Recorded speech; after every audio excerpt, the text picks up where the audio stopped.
पिछली वीडियोस में हमने मौसमियाती तब्दीली के बारे में सीखा। मौसमियाती तब्दीली असल में मौसम का बदलना ही है जो कि दुनिया के दर्जे हरारत में इजाफे से होता है, जो कि कार्बन डाइऑक्साइड की ज़्यादती की वजह से होता है, जो कि हयाती ईंधन जलाने से होता है।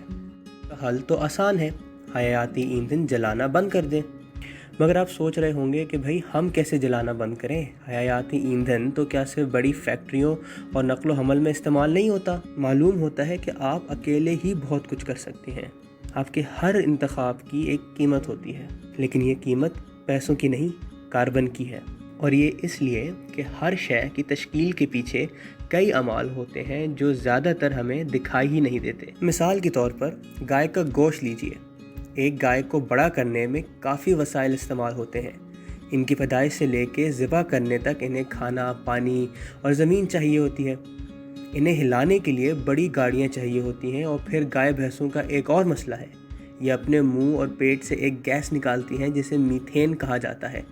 ये गैस एक ग्रीन हाउस गैस होती है और ये कार्बन डाइऑक्साइड से कई दर्जे ज़्यादा ख़तरनाक होती है। अगर आप हफ्ते में 1-2 दफ़ा गोश्त खाते हैं तो ये अमल आपके सालाना कार्बन के अखराज में 640 किलो शामिल कर देता है। और याद रखिए, ये हम किसी हाथी की बात नहीं कर रहे, ये सिर्फ एक गैस है जिसको आम तौर पे हम महसूस भी नहीं कर सकते। यहाँ तो हम 640 किलो की बात कर रहे हैं। इतना कार्बन तो यहाँ इस्लामाबाद से टर्की तक जहाज़ के सफ़र में लग जाता है। अब ज़रा सोचिए कि अगर दुनिया में आधे लोग हफ्ते में 1 से 2 दफ़ा गोश्त खाने लग जाएं, तब कितना कार्बन जमा हो जाएगा।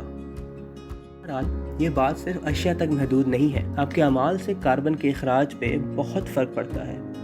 खाने के ज़िया से मीथेन गैस पैदा होती है जो कि कार्बन डाइऑक्साइड से कहीं ज़्यादा गर्माहट जज्ब करती है। खाने की अशिया की कमी के बावजूद पाकिस्तान में 40% खाना ज़ाया होता है।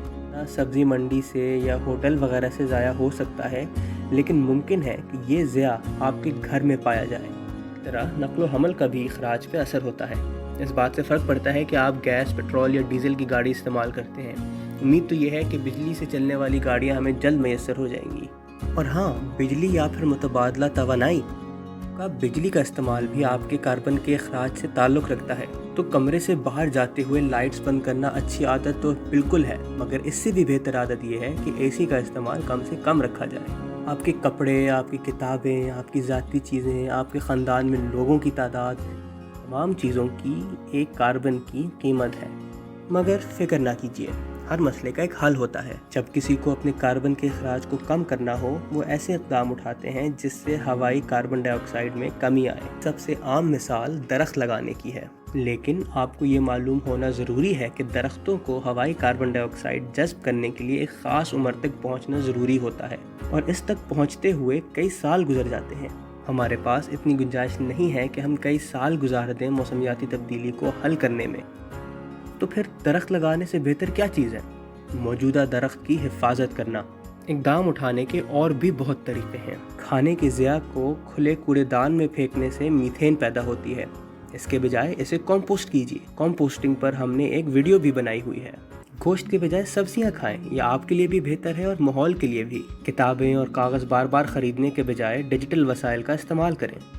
अखबार भी फ़ोन या लैपटॉप पे पढ़ें। अगर आप असातिज़ा या फिर तलबा में से हैं तो अपने स्कूल या यूनिवर्सिटी की गाड़ियों का फ़ायदा उठाएं।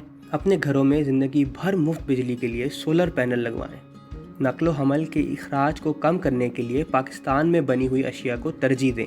अपने आप को और इर्द गिर्द के लोगों को कार्बन के अखराज के बारे में सिखाएं और इसे कम करने के और तरीके ढूंढें। अगले हफ्ते हम समाजी अमाल पर बात करेंगे। फिर मिलते हैं।